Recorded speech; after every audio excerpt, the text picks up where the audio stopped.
بلخ کې 280 اړمنو کورنیو ته یو شمېر خوراکي توکي وویشل شول. د بلخ کډوالو او راستنېدونکو چارو ریاست مسؤلین وایي دغه خوراکي توکي چې یوه بورۍ اوړه، یو ټیم غوړي، یوه بورۍ وریجې او ځینې نور اولیه توکي پکې شامل وو. هغه کورنیو ته ویشل شوي چې له بهر هیوادونو څخه په جبري توګه راستانه شوي وو. دوی زیاتوي چې د دې مرستو سربیره نغدي مرستې هم شوي دي او د ځمکو د ویش لړۍ هم روانه ده. نن دلته د مهاجرینو دپاره چې هغه عودت کوونکي چې د پاکستان نه او د ایران نه په اجباري طور سره و افغانستان ته راستنه شوي دي، د دوی دپاره د 280 مواد خوراکه دي چې دلته د موسسې دنیات له طرفه څخه دوی ته ورکول کیږي چې په دې کې اکثریت دغه مهاجرین عودت کوونکي دي چې هغه د ایران له طرفه څخه راغلي دي.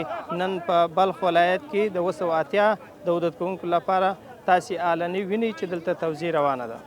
د ولایت سره په هماهنګۍ سره دوی دپاره د ځمکو توزیع بهیر روان دی چې په کمپ مولانا جلال الدین بلخي کې ده او دوی ته همیشه دپاره دا اوس فی الحال چې تحت کمیسیون لاندې د بررسي لري چې دوی ته د ځمکو توزیع لري او دوی ته به د سرپناهو دپاره تر زمینه مساعده کیږي. د دوی دپاره انشاءالله نن زموږ دلته تقریبا یوه بوجۍ اوړه چې 50 کیلویي ده، 15 لیتره غوړي دي، دال دي، لوبیا دي، په دې کې داسې اجزا دي چې دوی ته ورکول کیږي د مهاجرینو ته. دغه مرستې چې د مدنیت خیریه بنسټ لخوا د بلخ کډوالو چارو ریاست سره په همغږۍ اړمنو کورنیو ته ځانګړې شوې وې. مسؤلین وایي د روژې مبارکې میاشتې په مناسبت د هیواد په شمال او شمال لویدیځو ولایتونو کې لا هم دغه لړۍ تر کوچني اختر پورې دوام لري. دفتر مرکزی بنیاد خیریه دولتی جوزجان است و در اونجا زیادتر فعالیت میکنه و در پالی از او در تمام ولایت‌های افغانستان الحمدلله کمک‌های بنیاد خیریه مدنی رسیدگی است. در اوقات زلزله، سیل زدگان انشالله کوشش کرده که در قدم اول در مو منطقه بگذاره، انشالله در پالی هموطنان خودمو درد خود امرای وطنداری شریک بکنه، در پالی وطندار باشند. له بلې خوا هغه اړمن کسان چې مرستې ترلاسه کړي خوښ دي او هیله لري چې راتلونکي کې ورته د بنسټیزو کارونو زمینه هم برابره شي. د روژې دغه مبارکه میاشت کې موږ مجبور وو پاکستان نه مهاجر راغلي وو، څه نه وو راسره، بس د کومک راسره کړو، لا ډېر ته خوشحاله یو، مننه یې کوو. وړه دي، وریجې دي، غوړي دي، بس د روژې شیان یې راته راکړی دي. والله خدای دې خیر کړي، بس موږ ډېر زیات خوشحاله سو.